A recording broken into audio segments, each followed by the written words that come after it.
Welcome to Chapter and Verse, direct from the Ocean State. Ray Dempsey's guest, he's been with us before. It's so nice to have you back. Professor Dwight Duncan. Great, thank you. University of Massachusetts, UMass, Dartmouth. What is it that you teach there? I teach constitutional law, also a course in religion and the law and bioethics in the law. Very interesting topics. Before we touch on those, I'd like to bring to your attention two books. One is called Understanding the Times. This is an updated version of a book by David Noble from the Summit Ministries. The Summit Ministries has an honored place in our society. It's like a retreat which offers in-depth education for a period of time on many different subjects, which fortifies the students who come there. In this book, the updated version, it deals with the battle of ideas, Christianity, Islam, new spirituality, Marxism, secularism, postmodernism. We've talked about that before. Theology, philosophy, psychology, biology, ethics, sociology, law, politics, history, and economics. So, and these are all mentioned in chapters which are full and up to date and certainly worth your attention and time. And secondly, we have a book called Putting Jesus in His Place, The Case for the Deity of Christ from the New and the Old Testament by Robert Bauman Jr. and J. Ed Kamizuski. Professor Duncan, it's great to have you with us, Dwight. Oh, thank you. It's nice to be here. What you're teaching, constitutional law, religion in the law, bioethics in the law, it's all over the newspapers periodically. Sure. A lot of different topics. We talk about abortion, which is being discussed now, with the work of David Daleiden, who did some undercover work with Planned Parenthood to try to bring out some of the selling butchered baby parts to labs which are very much interested in the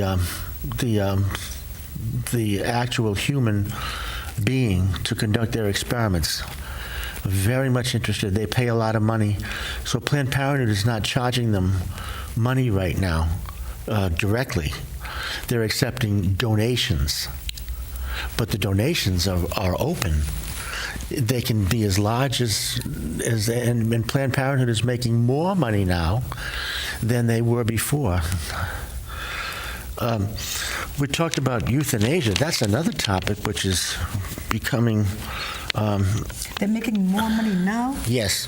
Although it came out in the open. Yes. The horror. Yeah. Of body parts being sold, was it? Yes. Right. Yes. Euthanasia comes up a lot. People talk about having a good death.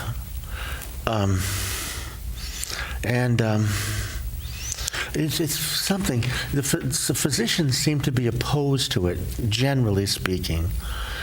But the voting population seems to be for it, as if it's a new right to be able to control our bodies in the dying process. Death with dignity sort of thing. Right. Do you have any thoughts about euthanasia and the law? Well, I think...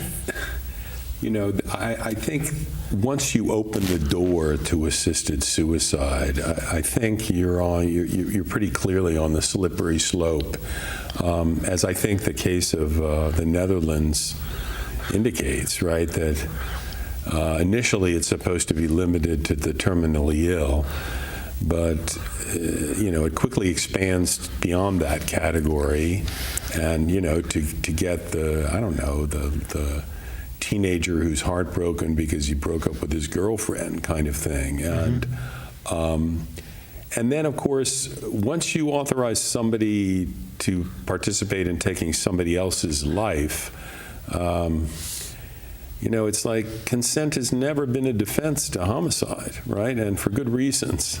Just as we don't have a statute of limitations for homicide, consent is not a defense to homicide, because otherwise the person the killer can always say, well, they asked me to do it, or they said it was okay, right? And that's, at least with rape cases, which is the classic he said, she said, there's somebody around to contradict what he says. But in the case of euthanasia, the person is dead, right? So the person, dead men tell no tales, right? So I think it's pretty alarming, actually, and I also think it's a significant departure from the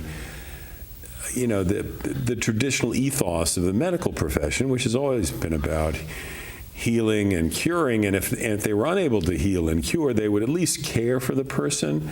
Whereas if you essentially include in their doctor's bag, their kit, the ability to kill, that really changes things quite significantly, because of course, there's a certain sense in which death is the final solution to every problem. Yeah. So you don't want to be too quick, it seems to me, to. It's sad enough that death inevitably comes to us all, but I think it's particularly sad when people take their own lives. Yes, and in the Netherlands, there have been surveys without identifying the respondent physicians, which indicate that there are a number of deaths, a percentage of deaths, which are taking place in the Netherlands, where the patient did not want to die. That's right. They're involuntary. Involuntary. Right. Wow. And they're accepting pediatric patients now. Right. That's right. We talked a little bit before the program about who decides about death. Do you have any thoughts about that as it relates to euthanasia? Who decides? Well, I guess my view is ultimately God should decide, right? Yes. And leave things in His hands. But I think it's tricky when courts decide. I think it's tricky when doctors decide. I do think patients should have a significant say, obviously, in the medical treatment they receive, right? And the law requires that there be consent, right? Is that the living will you're getting onto? Well, it can take the form of the so-called living will, but I'm just saying in general, in terms of medical treatment, patients have to consent. Otherwise, it's a battery. It's an unlawful touching. The problem is sometimes living wills can be a little more than death wishes. But I thought we were going to mainly talk about religious freedom. Oh yes, I'm getting carried away. Not that it's fun. No, you got a good point. This is an amicus brief before the Supreme Court of the United States, and it's written by our guest. It has to do with the Little Sisters of the Poor. It's one of the cases now before the Supreme Court of the United States, which is, as you probably know, has been changed. The composition of the court has been changed a lot because of the death of Justice Scalia, Antonin Scalia. Your amicus brief is interesting. It's not very lengthy, but it is, I think, influential. I was interested to note that Charles Dickens in the 1850s had something to say about the Little Sisters of the Poor. That's right. Just after they were founded in Brittany in France, he actually visited their homes in the 1840s and saw them, met their foundress, Jean Dugan, who's this wonderful woman who, at the age of 49, she encountered this elderly woman who was on the streets, who was blind and half paralyzed, and she basically took pity on her and took her into her own home, gave her her bed. She herself moved into the attic. That was the beginning of the Little Sisters of the Poor, basically taking care of these poor elderly people who had nobody to take care of them. And it's, you know, it's heroic work, it's wonderful work, but Dickens noted what a wonderful family spirit pervaded all of their houses, you know, and in the 1860s they came to the United States, and you know, they take care of thousands of people, of elderly people, some of whom have dementia or Parkinson's or Alzheimer's, and you know, they say the places are absolutely spotless. There's never any institutional kind of smell, Yes. just because they take such good care of the place and, more importantly, of the people. And the sisters, the nuns, live with them. And in other words, it's just a kind of a family situation. And just the idea that essentially the government would be telling them that they have to participate in providing free contraceptives to their employees. Not that any of their employees has asked for such a thing. I find it hard to imagine actually that happening, Right. just given the nature of what they do and their work. But if you know, but on the outside chance that such a thing would happen, the Obama administration is saying because the Little Sisters, because of their religious views, you know, religious convictions, refuse to participate, they're going to be fined hundreds of millions of dollars, right? Which essentially endanger the invaluable work that they do for thousands of poor people, right? Elderly people. And you know, the Supreme Court themselves are rather elderly, right? I mean, so I think at some point they got to listen and say, you know, gee, I mean, does this really make sense, right? I mean, you know, if anything, the Little Sisters should be encouraged in what they're doing as opposed to, you know, what I'm afraid is going to happen is, you know, it's no good deed goes unpunished, you know, that somehow the Little Sisters are going to be, you know, are going to be forced out of business, in effect, by the government. And I think that would be a great tragedy for everyone. The government, the administration wants the Little Sisters to participate in the process Right. of abortion. Well, in Abortifacients. contraceptives, including contraceptives that can cause abortion. Yes. Yeah, that's right. And they don't want to do that, but it's the same. It's their same religious motivation that drives them to give this incomparable, loving, free care to the elderly, right? And somehow the government wants to pick and choose and say, oh, you can do that, but you can't do this other thing, right? I mean, and not realizing they're going to kill the goose that lays the golden egg here. I think it's like, you know. You can't do that. You can't ride roughshod over people's religious freedom, right? And so it's an interesting fight. I mean, unfortunately, the death of Justice Scalia, you know, who was a towering jurist and possessed the most powerful pen in the history of the Supreme Court. I mean, what a writer! What an amazing writer! But you know, the conventional wisdom prior to his death was that the Little Sisters of the Poor case would be 5-4, one way or the other, right? And that Justice Kennedy would be the swing vote. But now that Justice Scalia is gone, it looks like it'll be 4-4 at best, which will mean that the lower court's decision against the Little Sisters will stand. Mm-hmm. So the hope is either that, you know, we convince one of the liberal justices to vote, you know, with the Little Sisters, or that they will, you know, reschedule it for oral argument next term when there is a replacement justice who hopefully will be favorably inclined. So we'll see. We'll have to see what happens.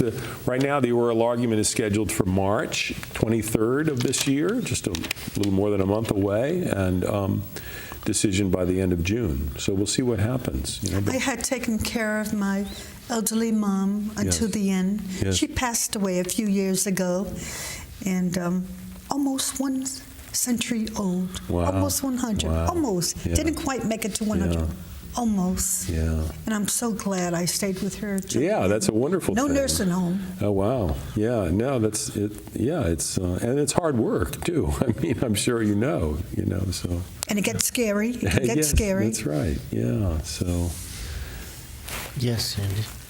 one of the things the Little Sisters, in writing this brief on behalf of families and residents of their homes, you know, I got into a little bit of the history of Little Sisters. And one of the things they do is they take a fourth vow of hospitality, which means that they're invariably welcoming and cheerful for everyone, and Wow.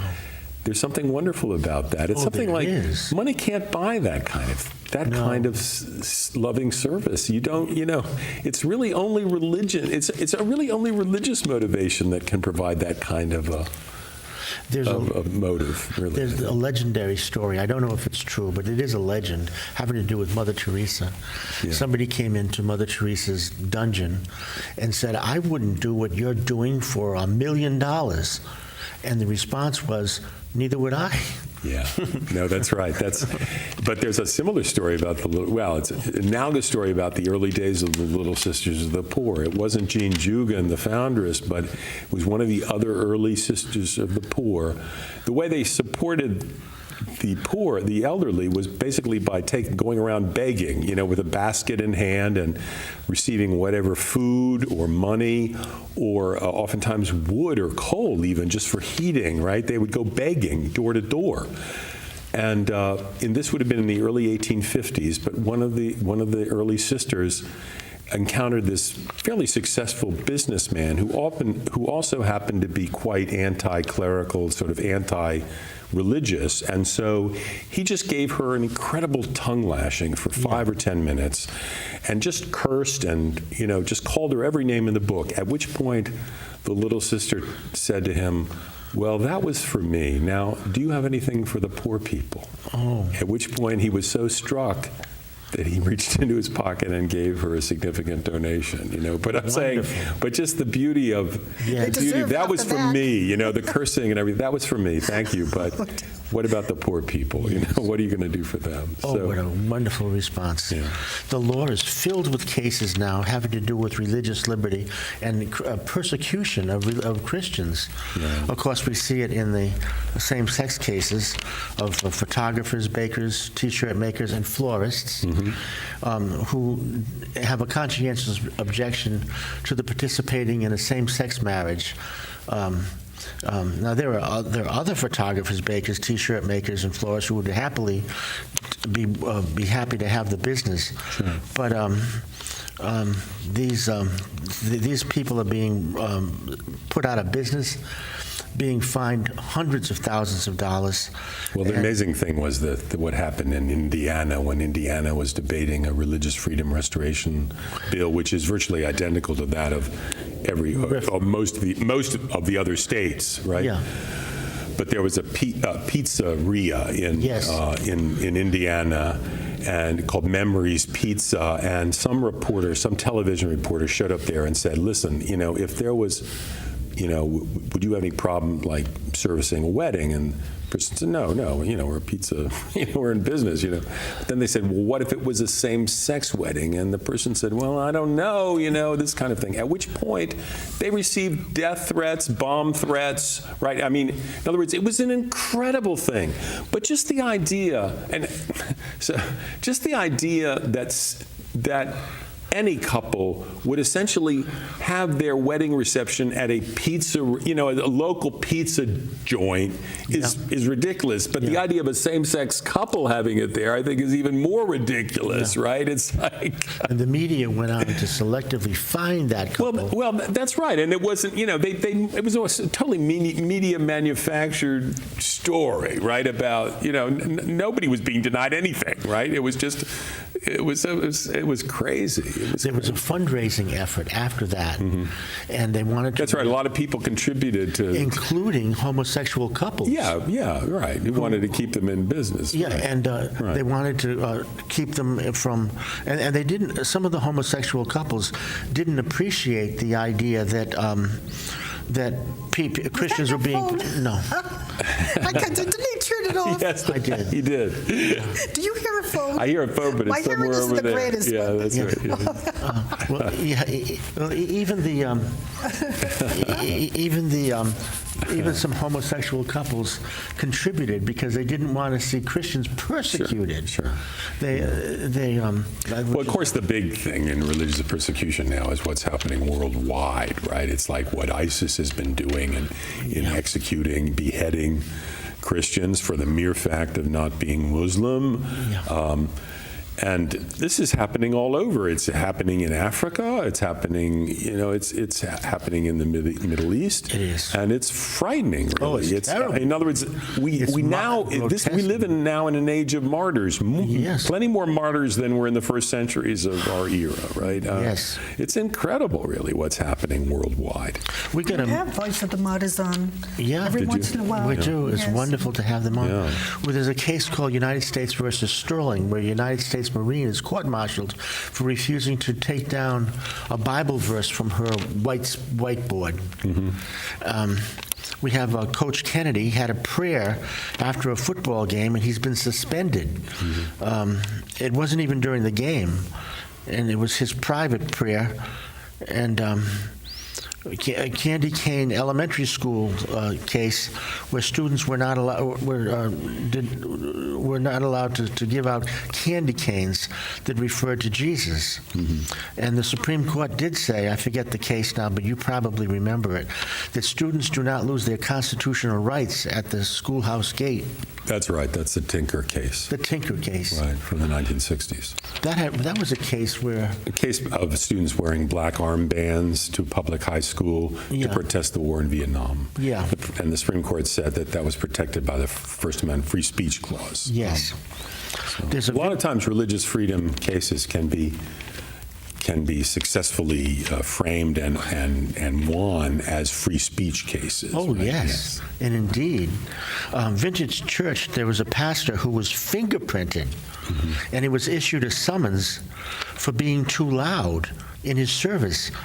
They measured his decibel level, and it was the same decibel level as a conversation in a restaurant or a washing machine. And he was no louder than that. And look at what he's NASA has just censored Jesus from the word Jesus from employee emails. There's a case called Matthews versus Kutz, where cheerleaders were told that they couldn't couldn't put scripture verses on their banners, the football banners. They won at one level. Let's see, I can't read my own writing. Cambridge Christian Schools, the government forbid prayer before championship football games. And there's a case called Blandesbury, where a historical World War I monument was declared unconstitutional at first, and in a case brought by the American Humanist Association. In Austin, Texas, the Pregnancy Resource Center was a faith-based outfit, and they were challenged. Military chaplains are sometimes told that they can't, some military chaplains have been told that they cannot mention Jesus in their sermons or their prayers. Military funerals are told not to mention Jesus anymore. The military has a big problem. There's an activist by the name of Mickey Weinstein who's particularly successful in the Air Force effort to squash religious rights. There's a problem with religious rights in the workplace. We see it every year, nativity scenes. There's something called the Lemon Test. What are the elements of the Lemon Test? Well, there are three parts of the Lemon Test, and it's a controversial test, but the Supreme Court still occasionally uses it to determine whether a law, regulation, or government policy violates the Establishment Clause of the First Amendment. And it's a three-part test. The first is that the law has to have a secular purpose. Secondly, the principal effect is neither to advance nor inhibit religion. And thirdly, it can involve what the court calls excessive entanglement between government and religion. Yes. And, the Lemon Test is quite controversial, I would say, and, many Supreme Court justices have indicated dissatisfaction with it, although there's not been agreement on a replacement for it. But what tends to be forgotten in discussion of all the sort of particular issues that arise, I think, is just the realization that this country was largely founded on the principle of religious freedom, right? The reason people fled from Europe to come here was to escape religious persecution, right? I mean, one thinks of the founding fathers of Massachusetts, or for that matter, Roger Williams, who was kicked out of Massachusetts for religious reasons, and founded Rhode Island as a haven for religious, freedom, and it extended to everybody, not just Protestants, but which the Calvin, the New England Puritans had a problem with, but not just other fellow Protestants, but also Catholics, Jews, and even Muslims, right? So Rhode Island is really quite has extraordinary history here. But what you have to realize is this country was founded on that principle, right? And so we don't want to imitate old Europe in its bad ways of persecuting on religious grounds, But I'm afraid that with the advent of kind of an overweening secularism, that's where we're headed. We're headed to persecution on the basis of religion, and I think this is the thing that we were founded precisely, to stand against. I think. Talk about the Establishment Clause and the Free Exercise Clause. Well, I mean, the idea of the Establishment Clause was just that there not be an official government-sponsored religion, the way that the Anglican Church was the official English religion, and therefore, if you didn't adhere to it, you were in trouble. So that meant the Puritans, the Calvinists, were in trouble because they had the Geneva Bible rather than the King James Bible. They didn't want to follow the Book of Common Prayer, but it also meant the Catholics were in trouble because they didn't, they didn't want to use those things either, right? They had their own prayers and liturgy and versions of the Bible. So the Establishment Clause meant we wouldn't have an official government religion, but then the Free Exercise Clause basically meant that government would not interfere with people's religion. So the theory was let 1,000 flowers bloom in the religious field, and let people follow religions because they believe them, because they want to, and not because they're forced by government to. Let me ask you a question which is on the minds of a lot of people. Didn't Thomas Jefferson say we should separate religion and public life, actually, which is how it's being interpreted today? Well, he talked about, he was the first to use the metaphor of a wall of separation between church and state. I think there's no question, but among the founding fathers, Jefferson was a deist. He was not really a Christian. I don't think his version of the New Testament edited out every possible reference to the supernatural or miracles, or so Christ died, he was crucified, but he doesn't rise, right? But that's not, that's not Christianity, I don't think. So Thomas Jefferson, and he tended to a kind of a strong separation of church and state. He was the one president who didn't call for a Thanksgiving Day proclamation, the only president we've had. So I don't know, even though Jefferson was influential, obviously, he was not present, however, when the Constitution was written, or for that matter, when the First Amendment was enacted. Yeah. We're out of time. Yeah.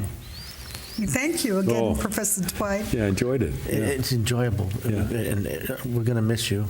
And maybe next time we can bring you back again. Terrific. Okay. Sounds good. God loves you, and so do we.